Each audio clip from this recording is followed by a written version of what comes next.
If you'll take out your message notes inside your program.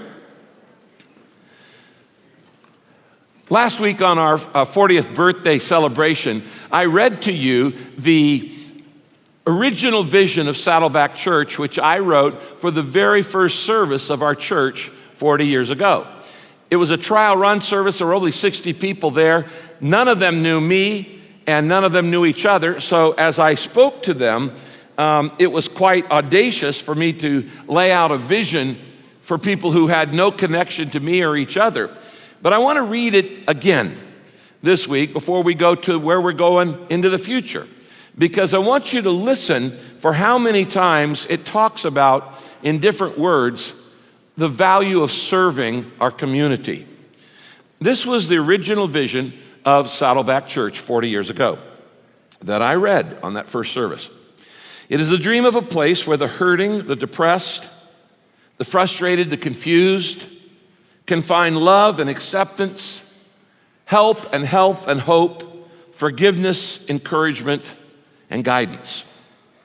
It is the dream of sharing the good news of Jesus Christ with hundreds of thousands of residents across Southern California. It is the dream of welcoming 20,000 new members. Remember, there are 60 people listening to this. 20,000 new members into the fellowship of God's family, loving, learning, and living in harmony together. It is the dream of developing people to full spiritual maturity through Bible studies, seminars, retreats, small groups, and a Bible school for our members. It is the dream of equipping every member in our church for serving in a significant ministry by helping them discover the gifts and talents that God gave them. It is the dream of sending out hundreds of missionaries and church leaders all around the world and empowering every member in our church for their personal life mission in the world. It is a dream of sending out our members by the thousands on short-term mission projects to serve on every continent on earth. It is the dream of starting at least one daughter church a year. It is the dream of owning at least 50 acres of land, and on this will be built a regional church for Southern California with beautiful yet simple and efficient facilities, including a worship center seating thousands, counseling center, classrooms for Bible study, training, and prayer, and recreation areas, all designed to serve and minister to the total person, spiritually, emotionally, physically, socially, and set in a peaceful, inspiring garden landscape with bright flowers, beautiful trees, pools of water, sparkling fountains, and flowing streams. I stand before you today and I state in confident faith and assurance that these dreams will become a reality. Why? Because they're inspired by God. Now, that was 40 years ago, last week. And in that vision, there are 12 synonyms for serving. I intentionally put them in there, knowing that we are a service church. We're a serving church. We are saved to serve. God says that the purpose of our life is to give our lives away like Christ did. It's one of the 5 purposes of life, serving God by serving others. And serving God by serving others is really what we've done for 40 years. Now, before I get to the 2020 vision of where we're going next, and I can't wait to share it with you, I want to pause for a second and explain the 5 eternal benefits of serving God. You say, well, how do I serve God? I can't even see him. On earth, we serve God by serving others. Jesus said, anything you do for somebody else, it's as if you did it for me. A cup of cold water given in my name to a little child, he said, it's like you did it to me. Inasmuch as you've done it unto the least of these, my brothers and sisters, you did it to me. So we serve God by serving others. On your message notes, at the top of your outline, I want to give you the 5 eternal benefits of serving God. I just want to review these before we look at where we're going. Number 1, serving is a purpose of my life. God created you for service, to serve God, to serve others, to make a contribution, to make an impact, to make a difference in the world. God didn't put you here on earth to live for yourself. He put you here to make the world a better place. And so that purpose isn't going to change in the next 40 years. He still wants you to learn how to serve.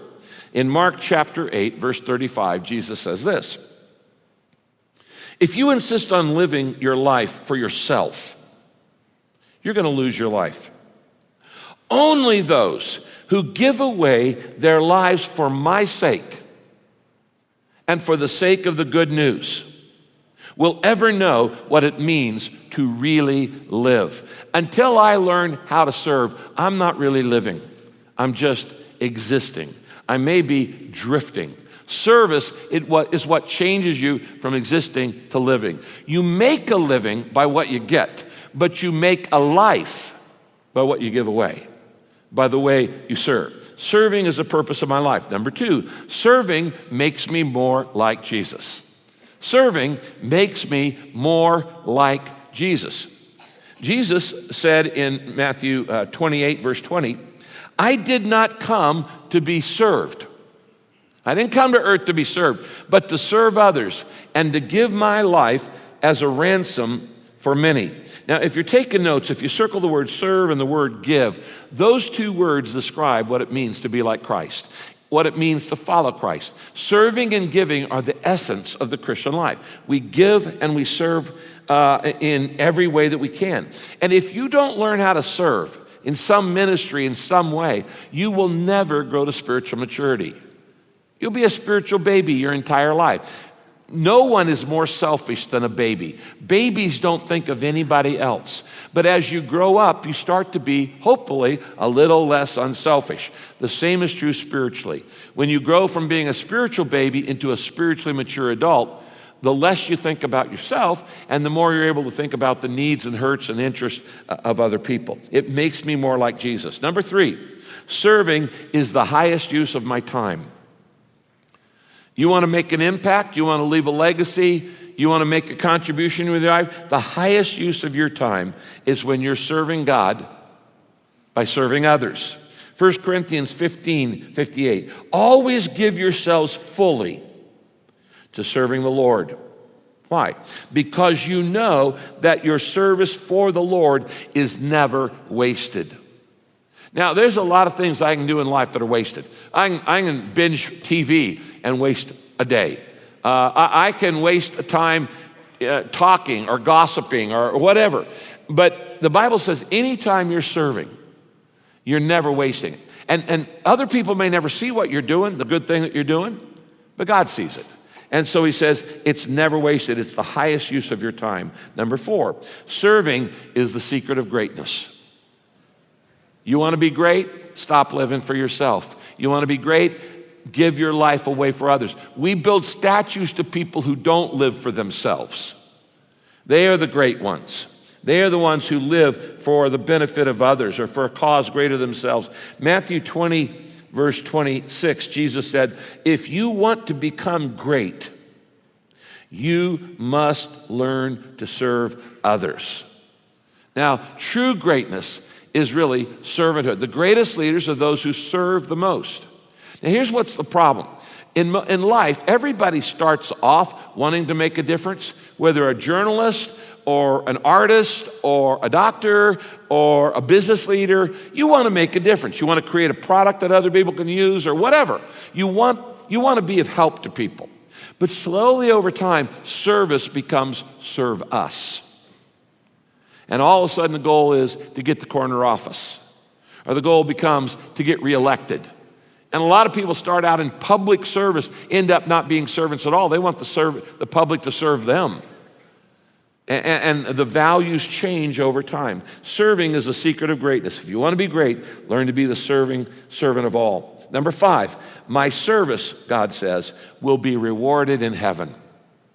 My service will be rewarded in heaven.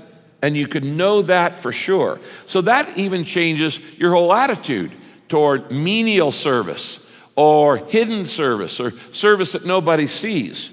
Colossians 3:23 and 24 says this, whatever you do, do it cheerfully and give it your best. Doesn't matter what it is. Do it cheerfully and give it your best. Why? Remembering you're really serving the Lord, and He will reward you. That's a promise.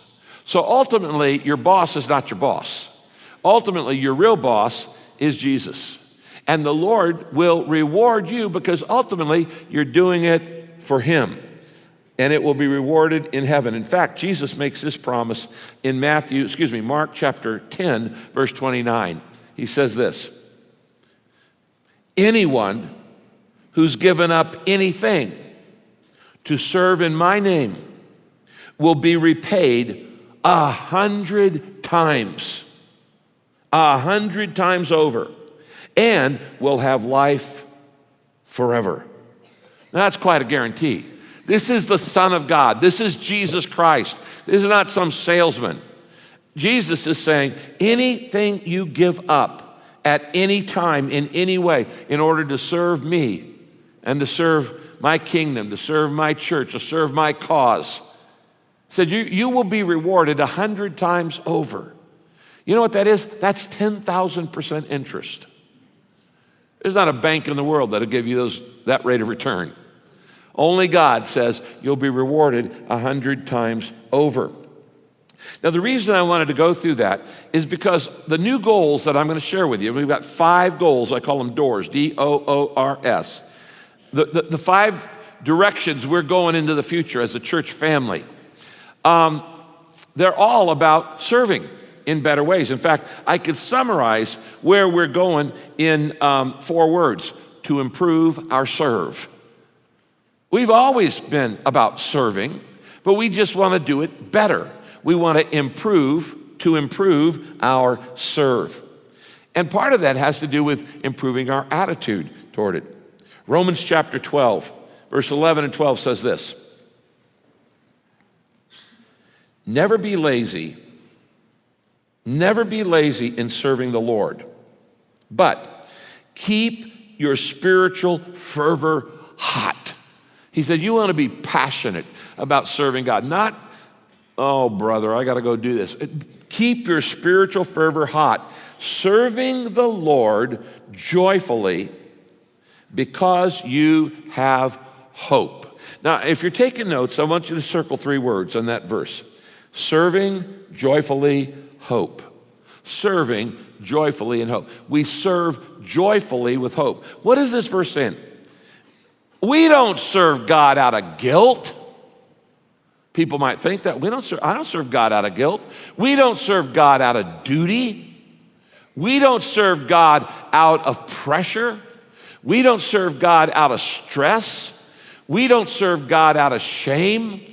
Why do we serve God? 2 reasons. 1, we're just grateful for what He's done in our lives. He made us, He created us, He saved us, He's taken us to heaven. There are a lot of things to be grateful for. So I serve out of gratitude. But then the other reason is we serve joyfully because we have hope. This isn't all there is to the story. And all the things that seem important on this planet aren't going to be important in heaven. But when we serve joyfully because we have hope. Now, in every decade at Saddleback Church, we have named the decade. The decade of 2000 was when we launched the peace plan. And in the decade of 2000, we named that the decade of peace. And during the peace plan, we sent, that decade, when we were launching it, we sent 26,869 of our members overseas to 197 nations. You can clap for that. We're the only church in 2,000 years of Christian history to literally go to every nation. We had to look it up. There are 195 nations in the UN. The only 2 nations not in the UN are Serbia and Taiwan. And we said by the end of 2010, we will have gone to every nation. And on October 18th, 2010, we went to Nation 197 called St. Kitts, a little island in the Caribbean, only 35,000 people, but we went there to PEACE, plant church, equip leaders, assist the poor, care for the sick, educate the next generation. Nobody else has done this. So that was the decade of peace in the 2000s. In 2010, we renamed that decade to 2020, the decade of destiny. We actually did a campaign called Decade of Destiny. Many of you were here for that. And we set a whole bunch of new goals, which we have all accomplished now. And one of them was to go from one campus to multi-campuses like we are now. And to go from simply being an American church to being an international church where we're on 4 continents. Those were things in the Decade of Destiny, goals that we had. Now where are we going from 2020 forward? We're going to name this decade the Decade of Hope. The decade of hope. Why? Because as the world gets darker, people need more hope. And many people are feeling hopeless today about their lives, about their jobs, about the economy, about the future. And so we're going to name it the Decade of Hope. And we serve with joy because we have hope. Now, in 2 weeks' time, we're going to start our annual spiritual growth campaign. And this year, it's called Time to Dream, Trusting God to Open Doors. Or for short, it's the Dreams and Doors campaign. Time to dream, walking through the open doors. When God gives you a dream, He opens the doors that allow that to be possible. During that whole 6-week time, which is a small group study, and it's a weekend study, and you're going to want to get all the materials in the kit, the small group kit. If you're not in a small group, you'll miss this campaign. It will change your life. In that campaign, the whole campaign is about you, and it's about discovering God's dream for your life as an individual and walking through the doors that God opens in your life. I've spent a lot of time preparing this material, recording it all. I'm very excited to share it with you, and we're going to focus on that. But this weekend, what I want us to look at is not God's dream for simply you, but I want us to look at God's dream for us as a church family. So we're going to spend 1 week on the church and 6 weeks on you and the dream for your life. But in this dream, I want us to look at 2 theme verses. Here on the screen, look at this. The first verse, Ephesians 3:20, talks about God's dream for your life, and it says this: God, by His mighty power at work within us, is able to do far more than we would ever dare to ask or even dream, infinitely beyond our highest prayers, our desires, our thoughts, our hopes. Now, look at that verse for a minute. It says, God says, you dream the biggest dream you have for your life, and I can beat that. Nobody has ever accused me of being a small dreamer. God says, Rick, you think of the biggest dream that I could do in your life, or I could do in the Saddleback Church. It's nothing compared to what I want to do. And the point I want to make from this is that God's dream for your life is far bigger than you've ever dreamed for your life. Your dream is puny for your life compared to God's dream for your life. And so what I want to do in these next 6 weeks in the small group material and in the weekends is help you expand your mind and expand your perspective to see God's dream for your life, because God's dream is always bigger for your life than your dream is, all right? So that's the verse on dreams. God can do more than you ever dream of. Now, there's another verse, our theme verse in this series, and it's Revelation 3:8, where Jesus says this. This is a verse about doors. Jesus says, I know all the things you've done. He's actually talking to a church about all the work they'd done for their church. And he goes, I know all the things you've done for my church. So now he says, I have placed before you an open door that nobody, no man, no one can shut. And we're going to look at how God opens doors in your life, and then how you have to have the courage and the faith to actually walk through them. If you get a dream and no doors open, then the dream wasn't from God. The important thing is not getting your dream, but get God's dream for you, because if it's God's dream, He's going to open the doors. And he says, I open the door, and when I open the door, no man can shut it. What I want to do this weekend is talk to you about 5 giant doors we're going to walk through together as a church family. You're going to be a part of history once again. Saddleback has made history in the past, but it's really going to make history in the future. These are big, giant doors that take enormous amount of courage and faith to walk through as a family together. 1 Corinthians chapter 16, verse 9 says this, Paul's talking, there is a wide open door for a great work here, and many people are responding. If ever there was a verse in the Bible that's true about Saddleback Church, it's this verse. This verse applies to us. There is a wide open door here for us as we look to the decade of hope. A wide open door for a great work here, and many people are responding. That's not true in a lot of places, but it's true here.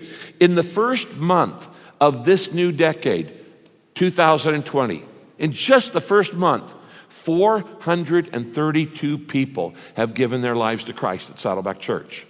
432. That's a big deal. 432 people. A lot of churches might not see that in 10 years. That's a wide open door. Wide open door. And many people responding. In the first 30 days of Saddleback's new decade, 932 people have been baptized. 932. That's huge. That's huge, all right? These are people saying, I'm not ashamed to say I'm a follower of Jesus Christ. These are adult baptisms. In the first 30 days, just 1 month of the first decade that we're going into, 2,705 people have gone through 101 membership class, signed the membership covenant, and become members of Saddleback Church. 2,705 new members in our family in 1 month. Now, that's unheard of. Most churches won't have that in their entire lifetime. We added a mega church in 30 days. Now, that's why I'm saying many people are responding. That's true of this church, okay? Now, each giant door of opportunity that I'm going to share with you, D-O-O-R-S, each of these is based on either a statement of Jesus or a story of Jesus. In this church, one of the reasons God bless us, we don't do anything unless it's in the Bible. So if we don't have a Bible basis for a particular goal, we don't do it. But each of these 5 doors, D-O-O-R-S, that we go through, there's a biblical reason for doing it. The first door that we're going to look at, the door of opportunity, is based on a story of Jesus called the parable of the talents. You know this story. It's about a wealthy businessman who is going to leave home for a while, go on a journey, and he has 3 servants, and he leaves a large amount of money to each of them. To one, he gives 5 talents of gold. To another, he gives 2 talents of gold. And to another, he gives 1 talent of gold. That's a heavy amount. A talent of gold in those days, well over $1 million. This is not some small lunch change. He's entrusting one guy $5 million, one $2 million, one $1 million. By the way, we get the word talent from this story in the Bible. And now we refer it to all kinds of abilities. But in those, it was a weight of wealth. He goes away. One guy buries his talent in the ground, the 1 talent guy, and doesn't do anything about it. He's nothing ventured, nothing gained. Next guy doubles his talent. He invests it. And the guy with 5 talents, he doubles his. Then the master comes back, and here's the end of the story. Look up here on the screen. The servant who was entrusted with 5 talents from his master doubled what he was given. And another servant who was entrusted with 2 talents from his master also doubled what he has been given. This is called good stewardship. All right? Now the master was full of praise for both of them. And he said, well done. You've been good and faithful servants to me. And because you have been faithful by doubling whatever I gave you, I'm now going to promote you and put you in charge of much greater responsibilities in my home. He's talking about heaven, that you're judged on earth for how well you use what God gave you here. And if you do it well, he says he's going to give you greater responsibilities in heaven. Come, celebrate with me, and share my happiness over you. Now, this is a metaphor of what God is doing with you. And God is saying, I have given you certain things, certain talents, gifts, abilities, background, resources, networks, intelligence, your own body, your own health. What are you doing with what you've been given? And he says, if you've been a Christian for any length of time, you've heard somebody say, when I get to heaven, I just want to hear God say, well done, good and faithful servant. That's just what I want to hear. Well, what was it that caused God to say, well done, good and faithful servant? Well, the answer is they doubled what God gave them. They made the most of what they were given. On the basis of that story, here's our first goal in the 2020 vision. We're going to double everything. We're going to double everything. Everything that we've done in the past, we're now going to double it for the future into the decade of hope. Specifically, we're going to double the number of our small groups, which means we'll go from about 7,000 small groups to about 14,000 small groups. We're going to double the number of Saddleback campuses, which means we've got about 18 right now. We're going to go to 36 campuses. We're going to double every ministry in our church. We have about 550 different ministries to different groups of people in pain and sorrow and needs and whatever. So if you've got a ministry that serves with 10 leaders, you're going to have 20 leaders. If you've got a ministry that has 100 leaders in it, you're going to have 200 leaders. If you've got a ministry, a big one that has 1,000 leaders, and we have many ministries like that, you're going to have 2,000. And we're going to double everything. Why? Because God says when you double what he's given you, he says, well done, good and faithful servant. He says you get reward, you get promotion, you get your master's happiness, you get all those things. We're going to double everything in our church. We're going to double it. Now, anytime in the last 40 years, I've announced a new goal that we're going after. I've always heard two typical reactions. And the first reaction was, this is impossible. And I thought, yeah, I've heard that one many times. Come back and see me in another 40 years, okay? There's nothing impossible with God. And the person who says I can and I can't, they're both right. So don't tell me it's impossible. Nothing is impossible with God. He says, according to your faith, it will be done unto you. And I could give you example after example of hundreds of examples in the last 40 years. And it's not impossible. It can be and will be done, not on our power, but on God's power. Then the other excuse that I hear is, Rick, aren't we big enough? Why do we need to keep growing? Well, I've heard that all over the last 40 years too. And if we'd listened to it, you wouldn't be here. Because people started saying that to me when we had 50 people. Aren't we big enough? And then when we had 100, aren't we big enough? And then when we had 200, aren't we big enough? You need to realize we don't grow for our benefit. We grow because people need the Lord. Honestly, the bigger the church gets, the more headaches there are. My favorite size was 300 people. I could know everybody in the church and go play golf 3 times a week, except I hate golf. So, but why are we going to double in the decade ahead? I'll tell you why. Because if you're not growing, you're dying. If you're not growing, you're dying. All living things grow. It's the proof of life. When something stops growing, it starts dying. Do you want to be a member of a growing church or a dying church? There are plenty of them around. We're going to keep growing because all living things grow. We're going to keep growing because God wants his church to grow. He says over and over again, I want everybody in my family. I want everybody to know me. We're going to keep growing because many people still need the Lord. And as long as there's one person in driving distance of any of our church campuses, we're going to keep growing. The church that doesn't want to grow is saying to the world, go to hell. You can just go to hell. We don't care. We're all happy. We're happy clams in the shell, and we're all saved, and we're all going to heaven, and forget you. It takes unselfish people to grow a church because they put up with more cars in the parking lot and having to build more buildings and having to do more things. And yes, it's a sacrifice, but we do it for Jesus' sake. And we do it because there's not a person on earth that God has made that he doesn't love and that he doesn't want to know him. And so we keep growing as long as one person doesn't know the good news. We have to keep reaching out. Not only that, our model, Saddleback, our model for this church has always been the first church in the Bible, which is in the book of Jerusalem.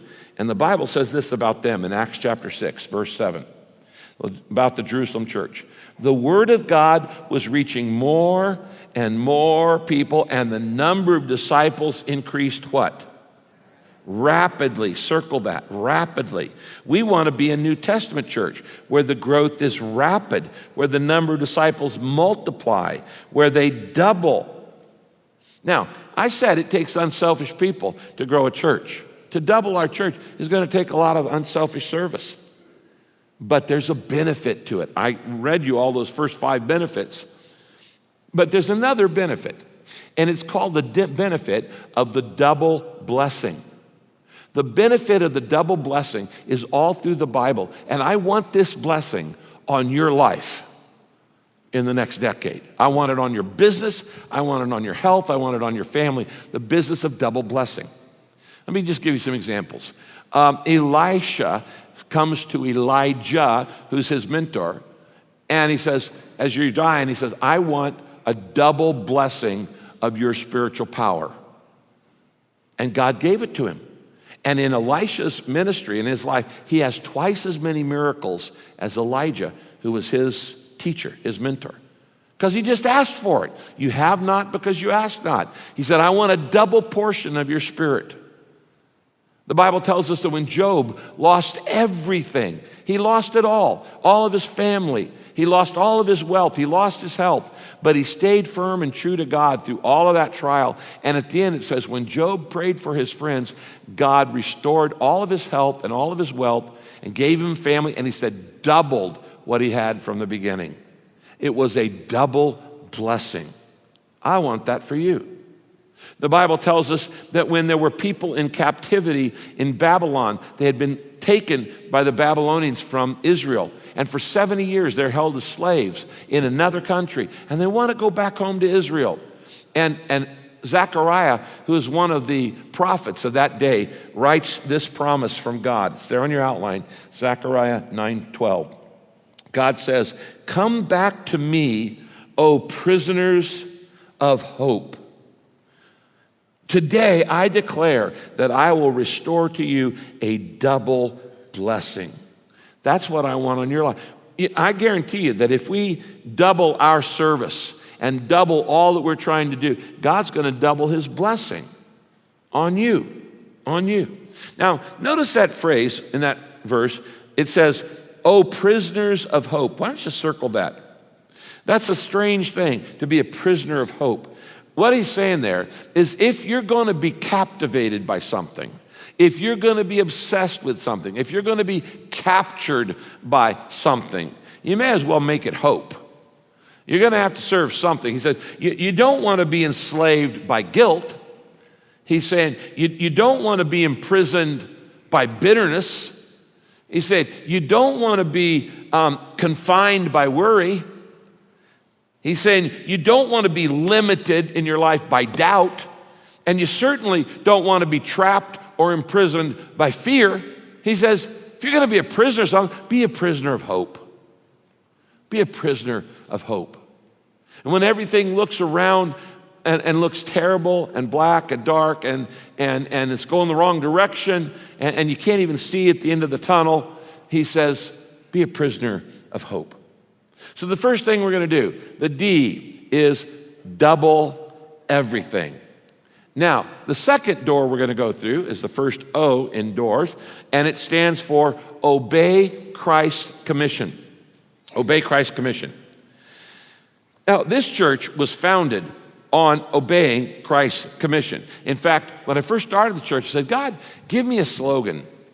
Give me something real simple that everybody could remember about what our church is all about. And he gave me this little phrase: a great commitment to the great commandment and the great commission will grow a great church.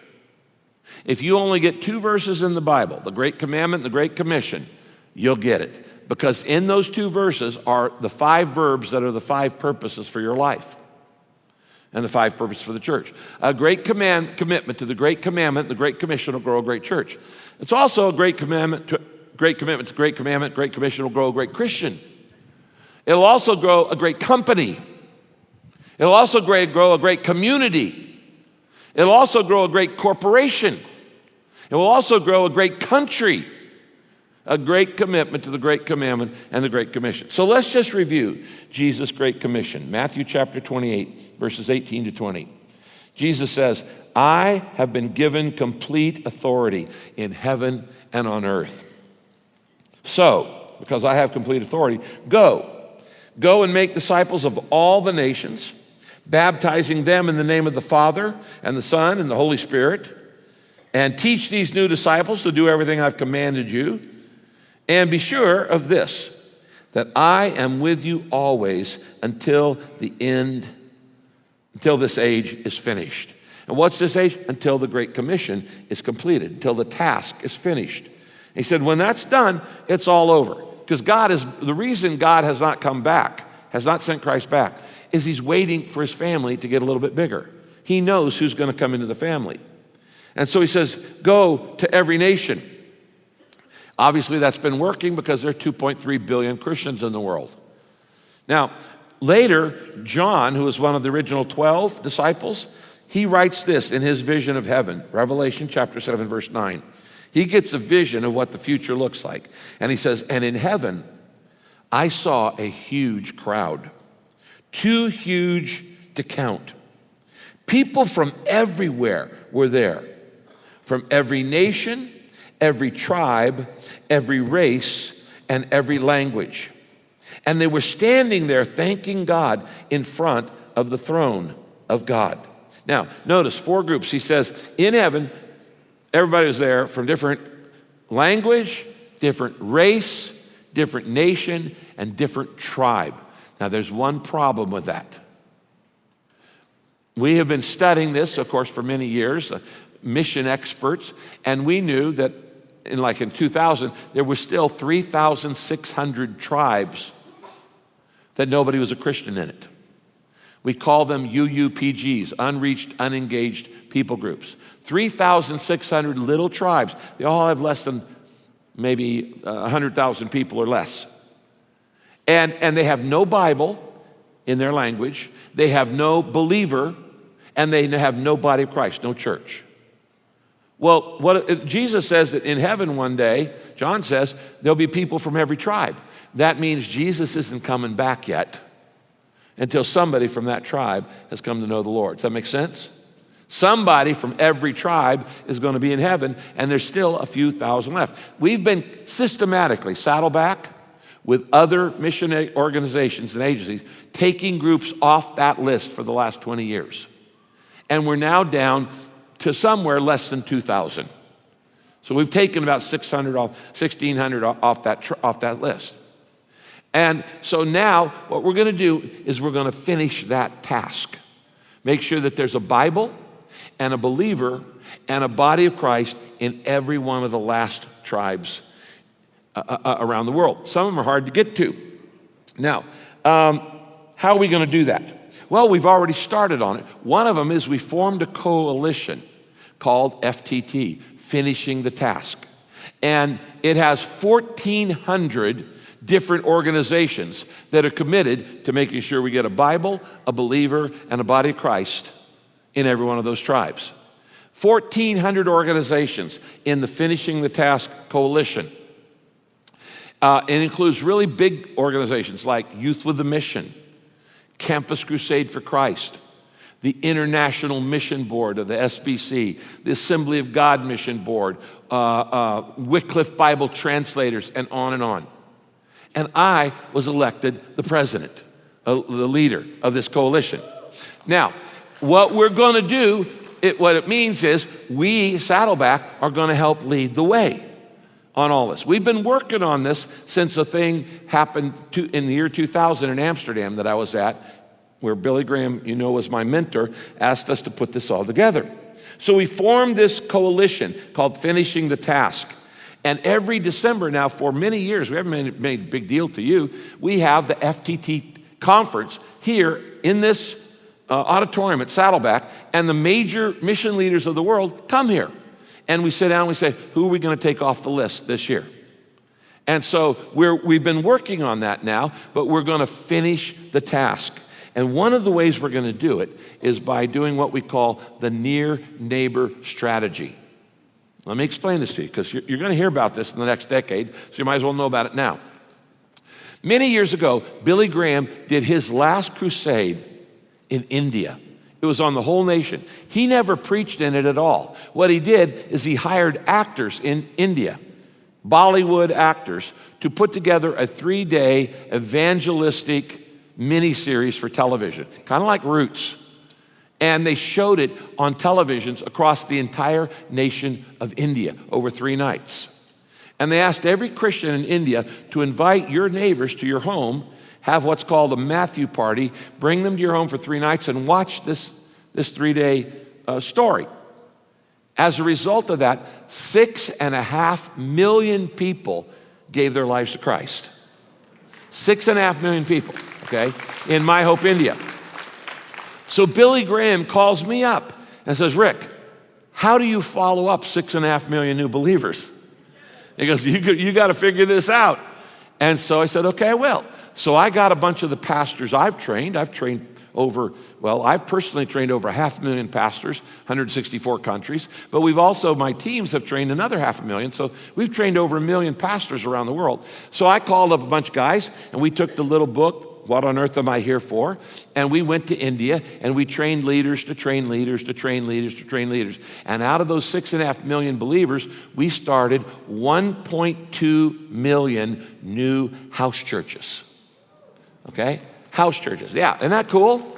Now, while we were there, one of the things we do is we found an unreached, unengaged tribe that nobody knew about. It was a little tribe way up in the mountains that had no Bible, no believer, and no body of Christ. And so we sent one of our peace teams in from Saddleback to that village to help start a church. Our own members went to that village, but they wouldn't let us in because they had never let any white people or any Westerners, for that matter, into their village. And so they wouldn't let us in. So what we did is our peace team, just members of our church, went down about 15 kilometers down the trail. It wasn't a road, up in the mountain. And they found the next nearest village, and they started a church there. 2 years later, that church went into the village and started a church there. That's called near neighbor outreach. Does that make sense? Now, since then, we've been using this all around the world. We have an all-Africa strategy where we have teams in every nation in Africa. And now we're starting all Latin America. We're putting teams in every nation in Africa. I went and met with the president of Guatemala and met with the president of Costa Rica. I spoke to their Congress, and I met with all their key business leaders this summer. And what we do is we go in and we tell the churches, we will help you get healthier if you will go to your near neighbor and reach the people that we can't reach. Does that make sense? That's the strategy we're going to use to finish the task. Now, I want to tell you confidently, Jesus said, go to every tribe and every nation. And I'm telling you that it's going to happen, that the task of the Great Commission will be finished. You say, how do you know that? Because Jesus promised it. The next verse on your outline, Jesus said, Matthew 24:14, this gospel will be preached in the whole world as a witness to all nations, and then the end will come. All right? That is a statement of God who already knows how it's going to end up. So I told you last week on our birthday, the most exciting part of a race is not the beginning. The beginning of this church is long gone. And the most exciting part of the race is not the middle of the race. It's actually kind of boring. What's exciting is getting to the finish line. And you're here now, and the end is in sight. You want to join the last lap. You want to be a part of making history. You want to complete the task, finish the task, fulfill the Great Commission. That's the second big goal we're going to do.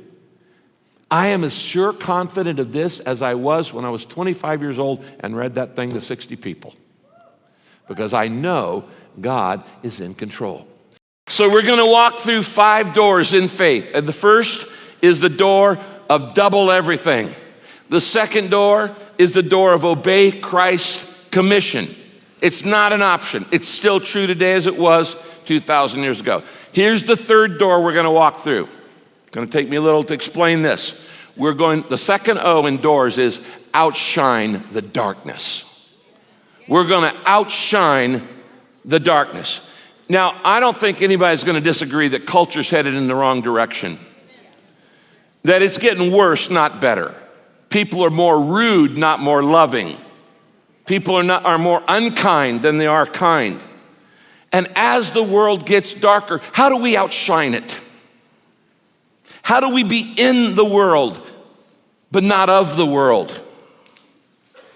In that original vision that I shared with you 40 years ago, it was really primarily focused on what do we need to do? What do we need to do? But honestly, over the last 4 years, as I've been praying, knowing this was coming up, where we're going to go in the future, I've been grabbed with the concept of what do we need to be? What do we need to be? Because no program brings revival. No tool, no event brings spiritual awakening. And that's what our nation and many nations need today. It only happens, you only have revival through revived people. The only people that change the world are changed people. So what kind of people do we need to be? How do we outshine the darkness? Today, kids are facing problems in school that we didn't even know about when this church started. That's how culture has degraded so much. We need to teach people how to live in a culture that is antagonistic, not just to God, but to good in many ways.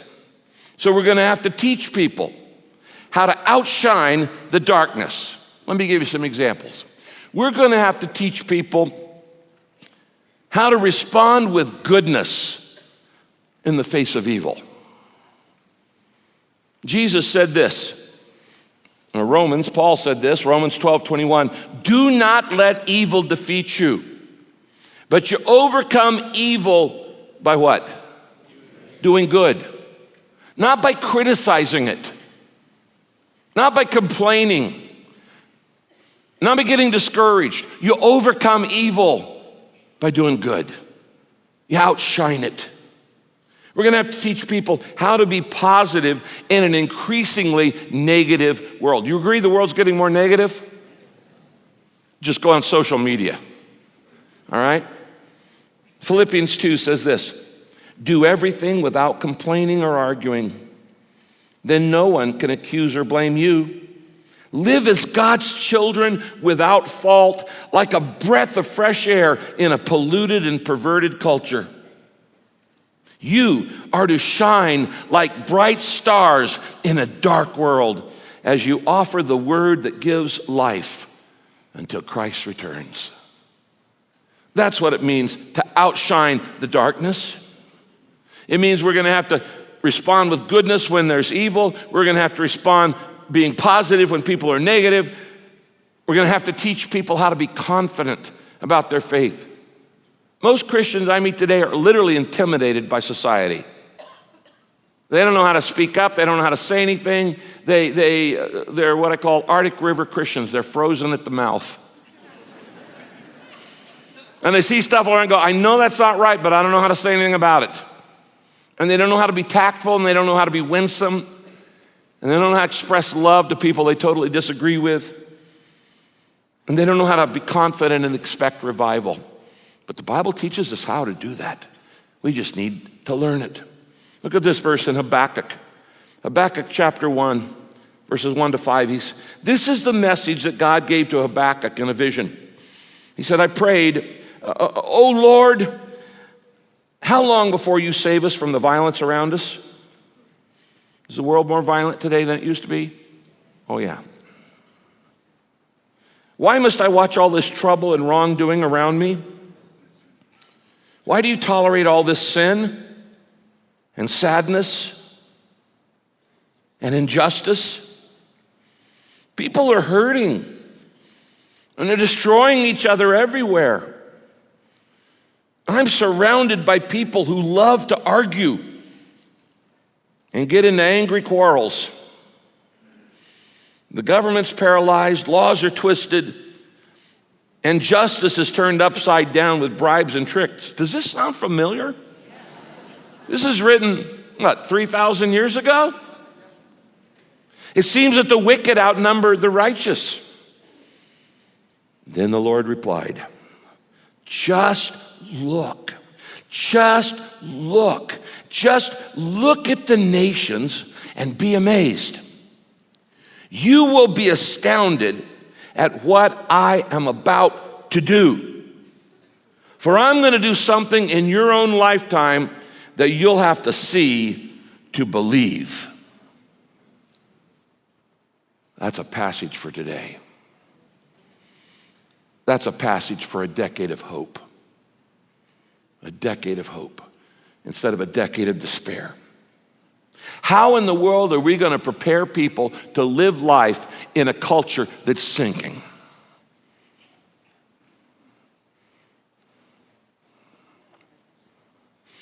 Well, we're going to do it through a new program that we're developing called the Purpose-Driven Life and Leadership Academy. And it's going to be online, and it's going to be a library with it for all ages. I have been scanning and preparing my library. I started reading a book a day when I was a kid. And for many, many years, I read a book a day.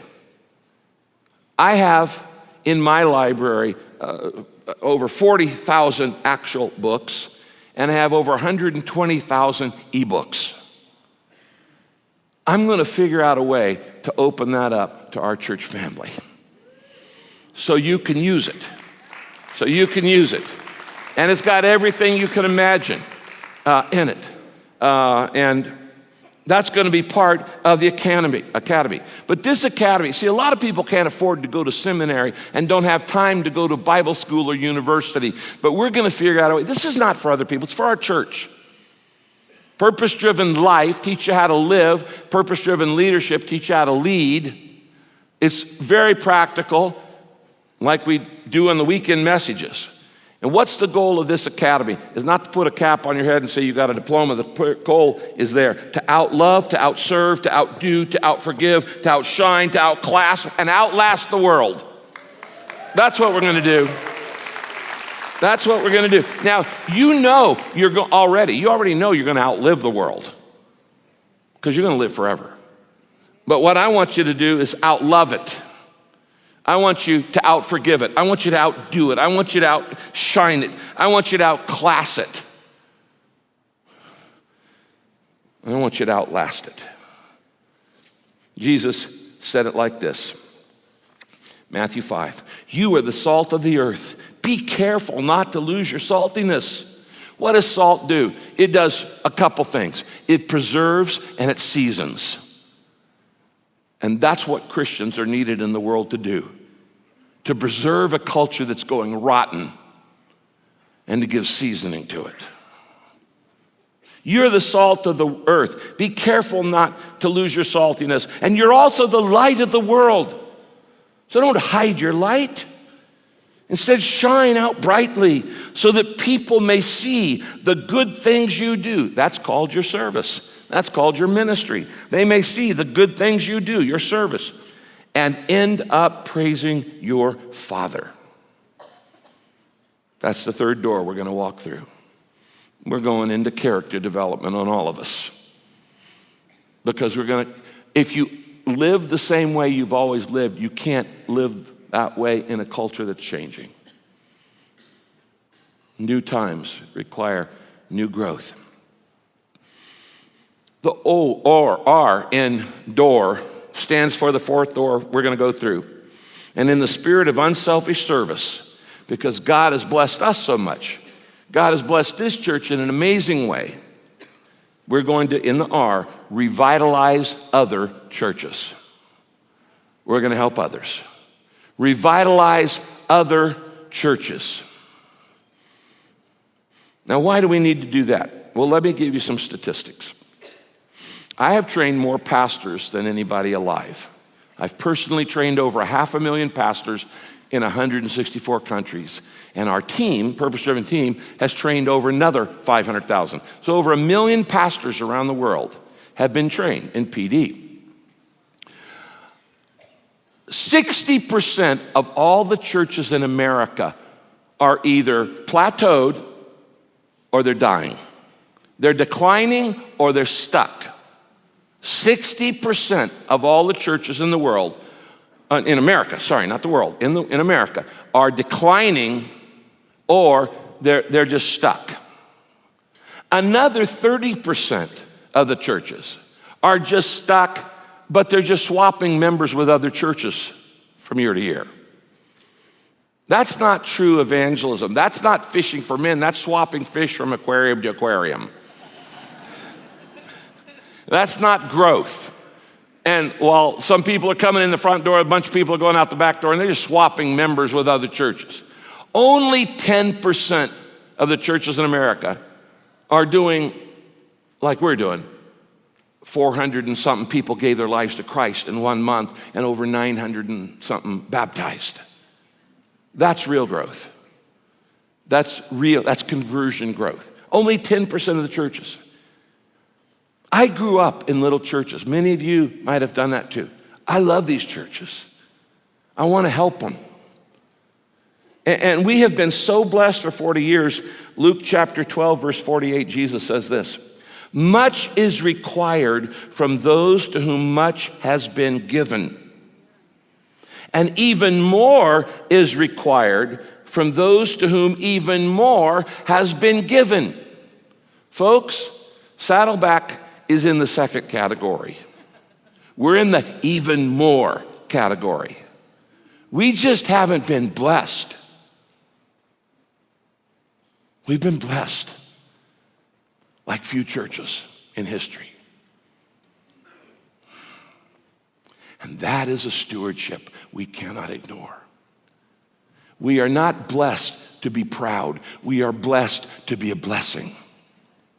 We are blessed to help others. To whom much is given, much is required. And to whom even more is given, even more is required. And we're in the even more category. So we got to help these other churches. And our members, we need to help the members of other churches build their congregation. We're all on the same team. We're not in competition with anybody. We pray for every other church in California to grow. The pastors of these other churches are my best friends. I've been in small groups with some of them for 20 or 30 years. We're not in competition. That's like two ants arguing over who's going to eat the elephant. There's plenty of people who need the Lord. So we're all on the same team. And we need to help these people. Jesus said in Matthew 16:18, I will build my parachurch. Oh, no, he didn't say that. I will build my Rick Warren ministry. No, he didn't say that, which is why I don't have a Rick Warren ministry. He said, I will build my what? Church. The only thing that's going to last in society is the church. 1,000 years from today, there will be no United States of America, because nothing lasts forever. There will be no Starbucks. There will be no Microsoft. There will be no Apple. Where's the Hittite dynasty? Where's the Ugaritic dynasty? Where's the Sumerian Empire? Where's the Akkadian Empire? You haven't even heard of them, much less know where they are. Nothing man-made lasts. But if you want to bet on something, bet on the church, because it's going to last. It's the family of God, and it's the only thing that's going to last for eternity. I found that the more I love the church, the more God anoints my life. A lot of people use the church but don't love it. They use the church, but they don't love it. The church is Christ's bride, love it. The church is Christ's body, love it. The church is Christ's family, love it. Warts and all, not the ideal, the real. Christ died for the real church, not the ideal church. So stop criticizing it and make a difference. Jesus said, I'll build my church. It's the only thing that's going to last. Many, many years ago, almost 50 years ago, I was a youth pastor in inner city LA, up toward Norwalk is where it was. And we were in a little church and it was dying. And it was dying. And I was a youth pastor. And we invited a church from Bakersfield to come down, and they brought down 20 people for a weekend, couples and singles, in what was called a lay renewal weekend. And these people were in our church just for a weekend. They didn't preach at us. They didn't teach a bunch of stuff. They just shared their enthusiasm for the Lord. They told their stories. Some of them talked about how having a quiet time made a difference in their lives, and others talked about how being in the small group had made a difference in their lives. And others talked about how scared they were to share their faith, but how they did it and what happened. And on Friday night, we had a meeting and with their people, and they led it, and they just shared their stories. Saturday morning, we went into homes, and our church didn't have small groups, and they helped us form some small groups, did these little coffee klatch things. And Saturday afternoon, we came back together. Saturday night, we had another service, and they shared their stories, said some music, and it was just being around people who were on fire for God. Sunday morning, we canceled. The preacher of that church didn't preach. They shared more stories. We sang together. Sunday afternoon, those 20 people went back to Bakersfield. And that night, our church got together and had a meeting and said, we're going to adopt all these things they've been talking about. And that church in Norwalk grew in the next year and a half from 400 to 800 people. We just needed a spark. We just needed somebody to come in to do that. And that's what we're going to do. The reality is that we are connected to every other church in the family of God. Colossians 2:19 says this, we are joined together in Christ's body. And by connecting all of the joints and ligaments in Christ's body, God causes it to grow as he wants it to grow. God wants every church to grow, not just ours.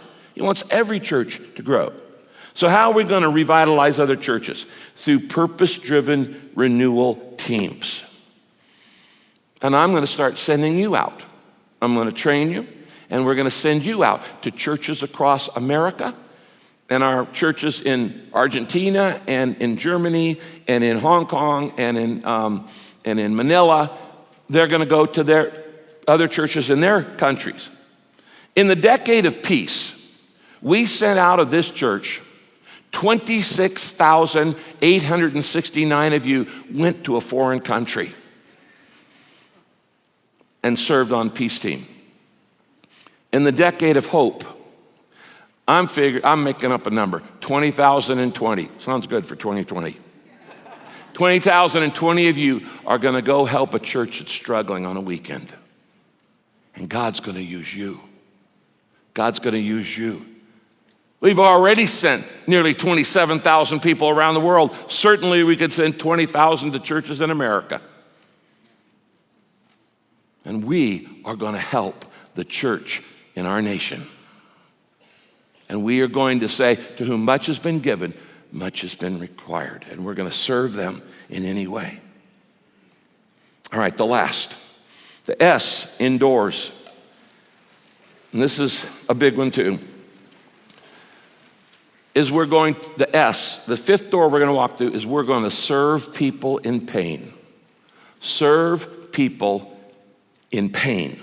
Now, this is nothing new for our church. That's what we've done for 40 years. We've always had a value at Saddleback Church of serving people in pain. But what's going to be new in the decade of hope is we're going to implement a new strategy using the retreat center that God gave us. Just gave it to us. If we're going to be like Jesus, we have to care about people in pain. Look at this verse, Matthew 9:36. When Jesus looked at the massive crowds, his heart broke. When he looked at the crowds, his heart broke. He was moved with deep compassion because their pain and problems were so great. And they didn't know what to do. They didn't know where to go for help. Sounds like today. They were hopeless and they were helpless, like sheep without a shepherd. Now I want to say a couple things about this verse. If you want to be like Christ, and obviously you're here, then you got to look at crowds differently. When Jesus saw the crowds, it says his heart broke. You're going to probably go watch the Super Bowl tomorrow. And you're going to see 50, 100,000 people stand. When you look at that crowd, is it going to break your heart? Or are you just going, man, that's a lot of people. To see people the way Jesus does is to see them with compassion. It says he was moved with compassion. Do you know the difference? Sympathy is saying, I'm sorry you hurt. That's sympathy. I'm sorry you hurt. Empathy is saying, I hurt with you. I'm hurting with you. That's to empathize, not to sympathize. Sorry you hurt. Empathy, I hurt with you. What's compassion? I will do anything it takes to stop your hurt. That's compassion. And repeatedly, the Bible says Jesus Christ was moved with compassion for people. I will do anything it takes to stop your hurt, even if it means dying on the cross. I love you this much. I love you so much it hurts. I love you so much I'd rather die than live without you. Every drop of blood falling from his body was saying, I love you, I love you, I love you. That's being moved with compassion. I will do anything it takes to stop your hurt. Now, as our society slides into oblivion, the more people move away from God, you can know this, the more pain they're going to experience. The further you move from God, the more pain you're going to have in your life because you weren't made to live disconnected from God. So we can expect the pain level to go up in our society. And we've got to help. We've got to help. I sat down and made a list of pain that I see now in our society. I call it the alphabet of pain in today's world. I'm just going to read it to you quickly. Abuse, addictions, aging, anxiety, Alzheimer, abortion, bullying and cyberbullying, conflict, corruption, chronic pain, churches declining, disasters, discrimination, diseases, disabilities, debt, device dependency, economic and environmental issues, elderly, long-term care, extremism, family disintegration, fatherless generation, grief. Our society is grieving right now over Kobe Bryant. It hurt a lot of people. I mean, they're really feeling it. A lot of people are grieving right now. Grief, gangs, gambling, homelessness, hunger, HIV and AIDS, identity confusion, incivility, injustice, infertility. The jail and prison population is increasing. Killings, the trauma of public killings and mass shootings. Loneliness, epidemic proportion. Loneliness, long-term care of elderly, mental illness, mental health, narcissism in our self-absorbed culture, the opioid epidemic, Obesity, orphans, poverty, porn, polarization, persecution, privacy, loss, quarrelsomeness, and quick-tempered in the age of outrage, racism, refugees, immigration, rudeness, sexual harassment, sexual assault, suicide, stress, the pressure of social media, truth and trust loss, terrorism, trauma, trafficking, sex trafficking, human trafficking. There are more slaves today in the world than there were during the Civil War. In the world.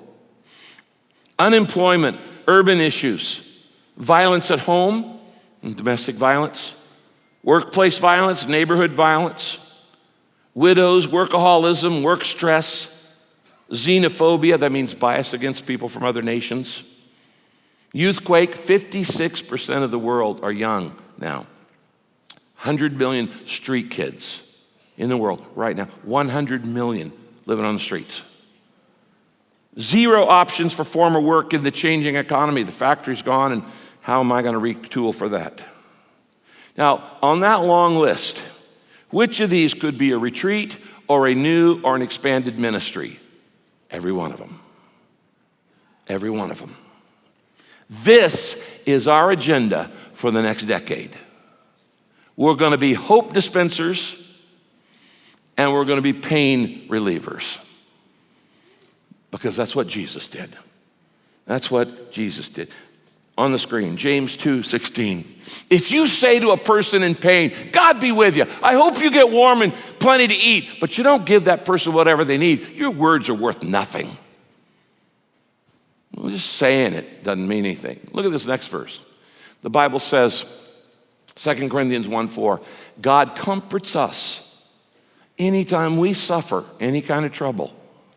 Then, when other people suffer some kind of trouble, pain, we can be there and able to serve them and use the same comfort that we received from God when we were in pain. Who could better help an alcoholic than somebody who struggled with alcohol? Who could better help somebody with a broken heart over a divorce? Somebody went through a divorce. Who could better help somebody with a Down syndrome child than somebody with a Down syndrome child? Who could better help somebody abused or molested than somebody abused or molested? In heaven, God may ask you, did you use your pain to help anybody? Or did you just waste it? Everybody goes through pain. Christians are not exempt or immune. Everybody goes through pain because this world is broken. We've talked about this so many times. The difference between Christians and others is we use it to help others. God comforts us in our sorrow so we can comfort others with the same comfort we've been given. The worst day of my life was when my youngest son took his life after struggle with mental illness his entire life. But I couldn't tell you how many people that I've helped out of it because Kay and I decided we're not going to waste our pain. We're going to help other people who struggle with mental illness. We're going to help families who have people in their family that struggle with mental illness. We're not going to waste our pain. You're going to have pain. Why waste it? So you be honest to yourself. You be honest to God. You be honest to others. Your greatest ministry may come out of your deepest pain. Your greatest impact on this world may be the thing you're most embarrassed about. You're most ashamed of. You want to keep it hidden. And I'm saying that as we serve people in pain, who can help them best? The person who's been through it. Who's been through it. What does God want you to do in your future? Well, I don't know. We're going to talk about that for 6 weeks. But I do know this, he wants you to use your pain, that's for sure. Any pain can be turned into a ministry. As I said, it may be your greatest service. And maybe when I read that list, God was speaking to you about one of those that appealed or applied to you.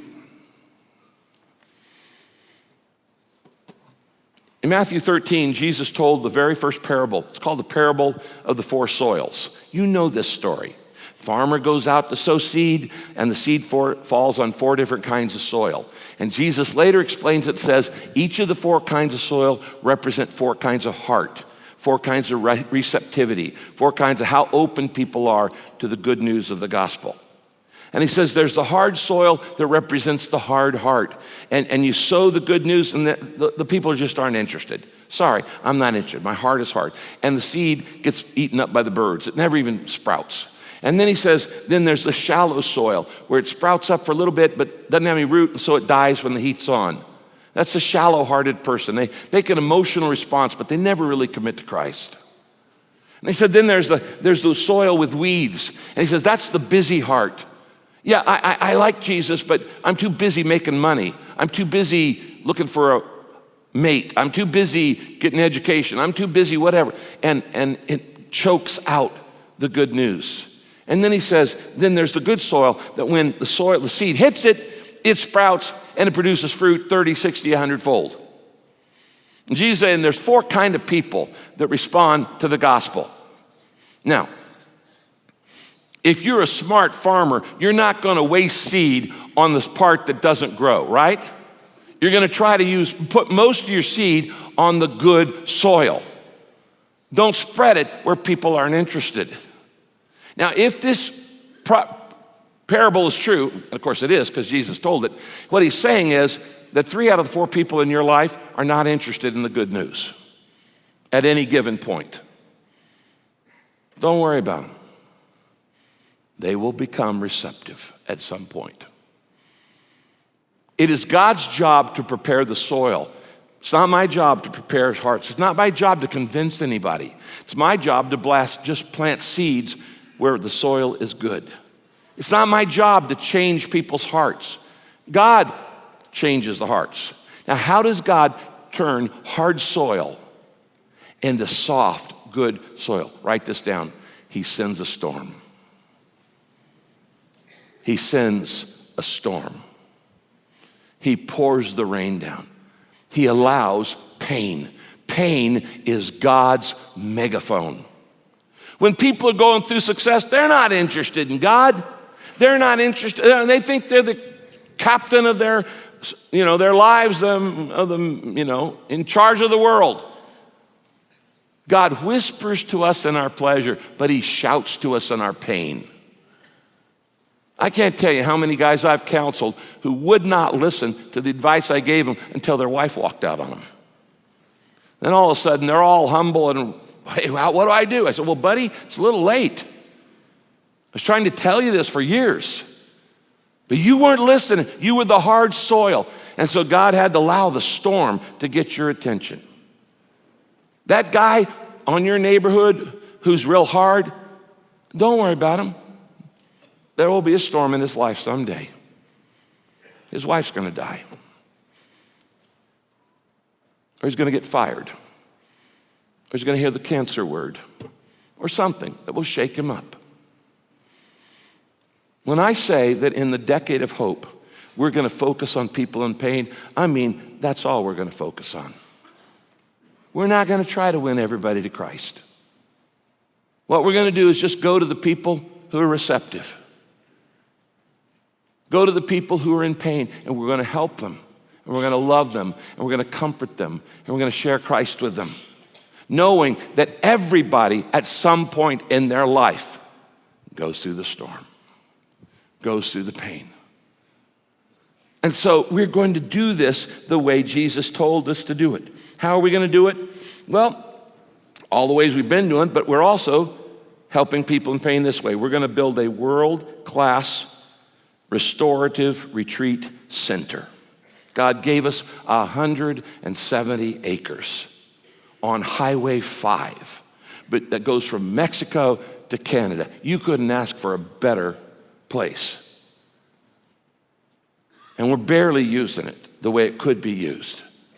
We're going to build retreats where, imagine this, in your cul-de-sac, you have a neighbor who loses a family member. And you go over to your neighbor and you say, John, I can't imagine what it's like to lose your wife. I can't imagine it. And I'm sorry. I'm grieving with you. You know what? Our church prays for people in pain. I go to Saddleback. If you don't mind, I'd like to put your name on our prayer list. It's just first name, so nobody's going to know it's you. But would it be okay for me to have everybody in our church praying for you? Who's going to say no to that? You know, by the way, John, I got a little brochure here.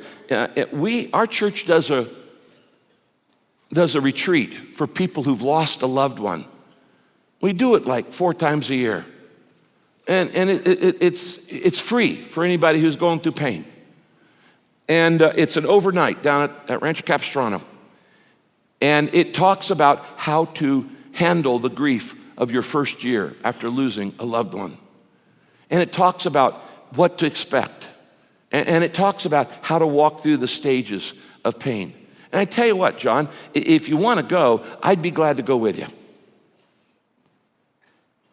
And so he goes to that retreat. And it's an open door. Then somebody else in your neighborhood, he gets fired. And you go, Bob, I heard you just got laid off from the corporation after 23 years. I can't imagine what it's going to be like to have to re-enter the job market. But you know what? Our church prays for people in transition. And if it's okay, I'd like to put your name on our prayer list. It's just first name, so nobody's going to know who it is, but God will know. And everybody will be praying for you. Is that okay? We pray? Yeah. By the way, Bob, our church has a retreat called How to Re-Enter the Job Market.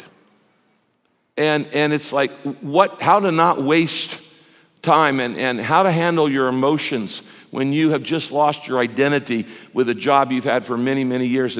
And we do it, and it's on like Thursday night through Friday morning. So you after you get off work, or whatever, and you're out of work, you can just go to it. It's just an overnight thing. And there'll be like 15, 20 people there. And if you'd like to go, I would be glad to go with you. How many times could you do that with different problems? 1,000 different problems. And what this is creating side doors to the family of God. And we're going to do that. We're going to support people in every kind of pain. You say, Rick, how are we going to pay for all this? Well, same way we paid for everything else. Along about the end of March, right before Easter, we're going to do a 2020 offering, 2020 vision offering. And it's our time to sacrifice. We've had 9 of these offerings in 40 years. Every time we'd set some goals, then we'd fund them. Everything we've ever done so far has been made possible by the sacrifices of people in our church. The first campaign was called Together We Grow. The second one was called Possess Our Land. The next one was called Time to Build. The next one was called Building for Life. Then we did Extending the Vision. And then we did For the Children. And then we did Decade of Destiny. And then about 4 years ago, we did Daring Faith. And now we're going to do Time to Dream. And God will raise the money. Why? Because this is the most generous church in America. I say that without any fear of being contradicted. Because last year, at some point, we passed the $1 billion mark given to kingdom causes by people in this church. $1 billion.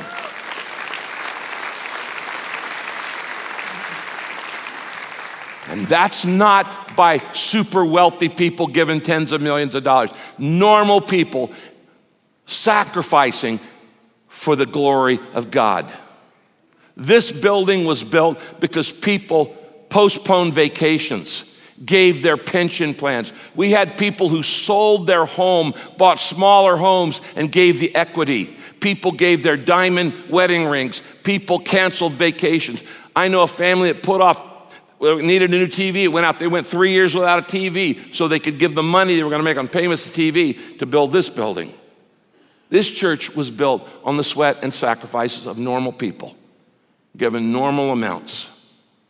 And when we do it together, God honors it. Little becomes much in his hands. I'm going to close by reading a passage from Joshua. It's there on your outline. The book of Joshua, Joshua was the guy who followed Moses. Moses led him out of Egypt to be free from slavery. And then they wandered in the wilderness for 40 years.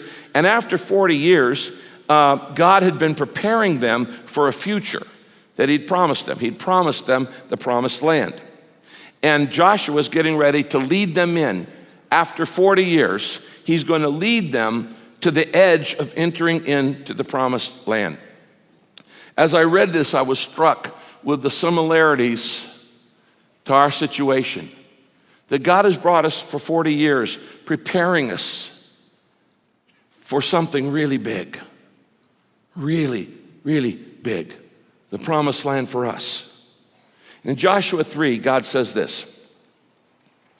Early the next morning, Joshua and all the people of Israel marched to the banks of the Jordan River. On the other side of the Jordan River is the promised land that they're going to be given. So they marched to the banks of the Jordan River where they camped to get ready for the crossing into the promised land. 3 days later, the priests went through the camp giving these instructions. The leaders went through giving these instructions. Our priest will lead the way, carrying the ark of God high enough for you to see and follow. You've never been where we're going now. Wow. You've never been where we're going now. So keep your eyes on the ark of God and follow his priest who will guide you. And that way, you'll clearly see the route to take. Now, dedicate yourselves to God, because tomorrow, God is going to do a great miracle. As we start the decade of hope, as we launch with the 2020 vision, as we get ready for what God has been preparing this church for 40 years, will we have the courage to walk through these 5 doors, to double everything? Literally, double everything. Will we have the courage to obey the Great Commission? Will we have the courage to outshine the darkness in our culture? Will we have the courage to revitalize other churches because God has blessed us so much? And will we have the courage to serve people in pain? Because if we do, you can expect the double blessing of God, not just on our church, but on what you touch. Because God will never let you outgive him. You've heard my story on that. What does God want to do? Last verse. He wants to use multi-generational ministry. Acts chapter 2, 17 and 18. This is the day of the first church. God said this on the day of the first church. This is what I'm going to do in the last days. I'll pour out my spirit on everyone. Your sons and your daughters will proclaim my message. Your young men will see visions, and your old men will dream new dreams. Yes, even on all my servants, both men and women, I will pour out my spirit in those days, and they will proclaim my message. Now, if you're taking notes, I want you to circle some things. Circle the word everyone. Okay? Then I want you to circle sons and daughters. Circle sons, circle daughters. Then I want you to circle young and old. Young and old. Okay? And then I want you to circle men and women. Now God says, I'm going to use in this day of revival, in this day of hope, I'm going to use sons and daughters, young and old, and men and women. Who does that leave out? Nobody. He says, I'm going to pour out my spirit on everybody, men and women. young and old. We have now in our church something that we haven't had for a long time, but we now have it. We have 5 generations in this church. We have the builders, which is right after post World War II. We have the boomers. We have busters. We have millennials. We now have Z, under 20. That gives our church massive strength. Because when I've looked at the numbers, it's about 20% in each category. 20% of the young ones under 20, 20% of the millennials, 20% of the Gen X, the busters, 20% of boomers, and almost 20% of the builders. That's an enormous, we're not just multicultural, speaking 168 languages, we're multi-generational. That gives our church enormous strength than just being a church of college students or being just a church of senior citizens. It's gonna take all 5 generations to do the vision that we just laid out. It's gonna take all of us. And so I say to you what God said to the Israelites, dedicate yourselves to God today, because tomorrow God is gonna do a great miracle. And so what's the first thing I should do? Pick up your material for the small group that we start in 2 weeks. If you're not in the small group, start one. Everybody needs to be in a small group, so as we talk about time to dream, as we talk about God's dream for your life, I don't want you to waste your future. My job as your coach is to help you succeed in what God wants you to do with the rest of your life, to make it the best of your life.